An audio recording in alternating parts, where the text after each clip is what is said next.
Selamat petang kepada dokter dan rekan-rekan sekalian.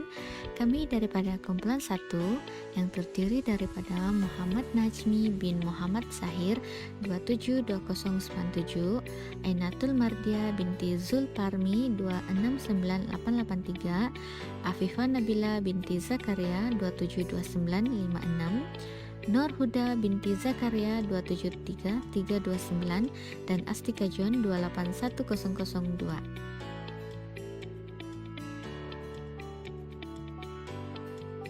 Pada hari ini kami akan membentangkan bab 1, yaitu prinsip dan pendekatan dalam pengurusan bilik darjah.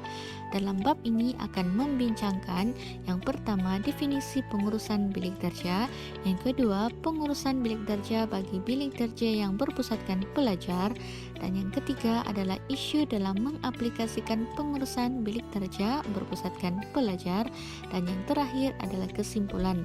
Tanpa melengahkan masa lagi, kami akan memulakan pembentangan dengan definisi terlebih dahulu. Definisi pengurusan bilik darjah. Menurut Lemlex 1988, pengurusan bilik darjah diumpamakan sebagai orkestra dalam kehidupan bilik darjah, di mana pembentukan kurikulum, penyelenggaraan, prosedur, dan sumber pengajaran amatlah diperlukan. Manakala menurut Levin dan Nolan 2004 pula, kedua-dua aspek arahan dan pengurusan merupakan suatu proses yang mempunyai tujuan, di mana tindakan serta sikap guru itu bertindak untuk memudahkan objektif yang ingin dicapai oleh guru itu sendiri dalam pengajaran dan pembelajaran. Selain itu, Lee Shock-mi 1995 berpendapat bahwa pengurusan bilik darjah merupakan kemahiran seseorang guru yang bertindak dalam menguruskan kelas bagi mewujudkan persekitaran kelas yang tersusun dan kondusif, yang menjadi daya galakan kepada keberkesanan pembelajaran. Pengurusan bilik darjah bagi bilik darjah yang berpusatkan pelajar. Kaidah pengajaran berpusatkan pelajar merupakan satu usaha untuk meningkatkan penglibatan pelajar dalam sesuatu aktiviti ataupun proses PDP, di mana pengajaran berpusatkan pelajar bertujuan untuk menggalakkan pelajar menjadi lebih aktif dan tidak pasif, serta meningkatkan kemahiran berpikir aras tinggi. Tambahan pula, kaidah pengajaran ini dapat meningkatkan keyakinan dalam diri pelajar dan juga memberikan peluang kepada pelajar untuk mengemukakan pendapat serta dapat menghasilkan ide yang bagus. Oleh hal yang demikian, guru akan bertindak sebagai fasilitator ketika proses pengajaran dan pembelajaran. Selain itu, kaidah ini juga mementingkan beberapa faktor, yaitu yang pertama, faktor fisikal dari aspek susun atur peralatan bilik darjah. Hal ini karena kaidah pengajaran dan pembelajaran yang berpusatkan kepada pelajar ini akan melaksanakan pelbagai aktiviti kumpulan. Oleh itu, susunan meja, kursi, dan peralatan lain perlu sesuai untuk memudahkan mereka berinteraksi dengan guru dan rekan-rekan.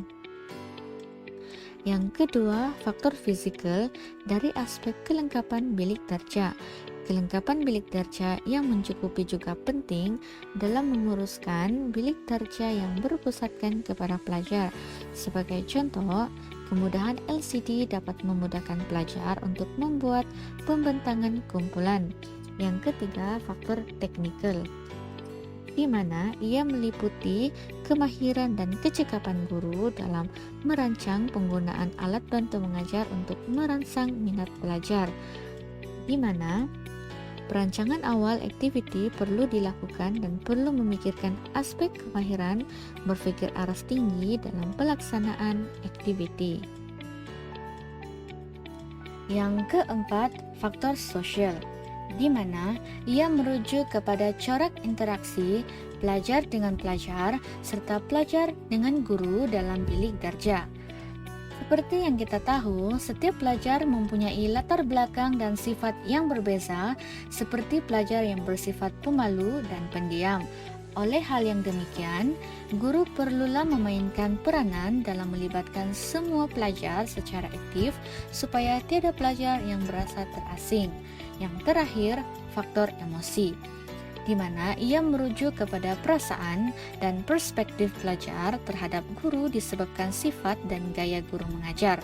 Menurut Mok Sun Sang 2008, suasana emosi bilik darjah yang kondusif kebiasaannya ditimbulkan oleh guru yang mempunyai sifat-sifat seperti penyayang, bertimbang rasa, peramah dan lucu, menjalankan tugas dengan penuh tanggung jawab dan adil, serta mengamalkan sikap demokrasi dan tidak memilih kasih.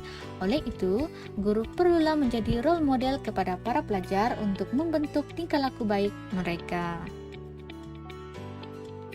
Isu dalam mengaplikasikan pengurusan bilik darjah berpusatkan pelajar.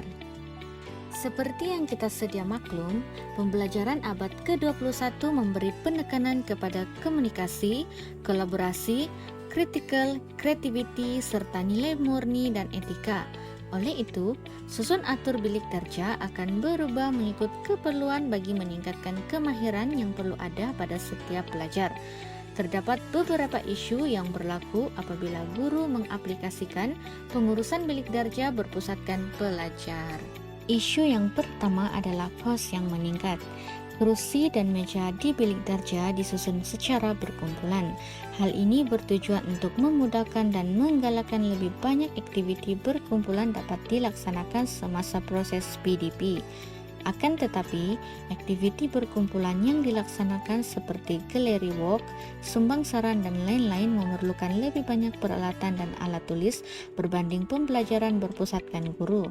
Selain itu, guru juga perlu menyediakan alat bantu mengajar yang mencukupi untuk semua kumpulan.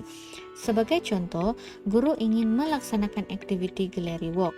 Sekiranya terdapat 6 kumpulan di dalam sebuah kelas, maka guru perlu menyediakan sekurang-kurangnya 6 kertas mahjong, 6 pen marker, blue tack, dan sebagainya. Di sini kita dapat lihat berlakunya peningkatan kos dalam penyediaan peralatan dan alat tulis.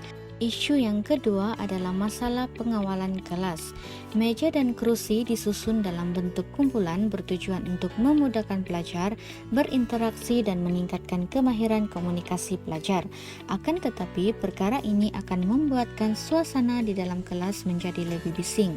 Sebagai contoh, apabila guru memberikan tugasan berkumpulan, hanya sesetengah pelajar yang aktif sahaja yang melaksanakan tugasan tersebut, manakala pelajar yang pasif akan membuat bising dan tidak memberikan tumpuan sepenuhnya. Oleh itu, guru perlu menggunakan kaedah yang sesuai dalam mengawal disiplin murid di dalam kelas. Contohnya, guru boleh menggunakan kaedah ganjaran dan denda bagi mewujudkan suasana pembelajaran yang kondusif. Isu yang ketiga adalah masa PDP yang tidak mencukupi. Guru akan melaksanakan lebih banyak tugasan berkumpulan berbanding hanya memberi ceramah di hadapan kelas. Sesetengah aktiviti berkumpulan yang dilaksanakan memakan masa yang lama untuk disiapkan sepenuhnya. Sebagai contoh, guru meminta pelajar untuk berbincang dalam kumpulan dan melaksanakan aktiviti sumbang saran. Kemudian, pelajar perlu menulis perkara penting di atas kertas mahjong untuk dibentang di hadapan kelas. Masalah timbul apabila idea yang diberikan oleh pelajar terlalu banyak dan tidak mempunyai masa yang cukup untuk menulis di atas kertas mahjong. Sesetengah pelajar juga tidak dapat menguruskan masa dengan baik. Oleh itu, guru terpaksa melaksanakan pembentangan pada kelas seterusnya. 2 masa yang sepatutnya cukup untuk aktiviti perbincangan dan pembentangan terpaksa ditambah kepada 4 masa.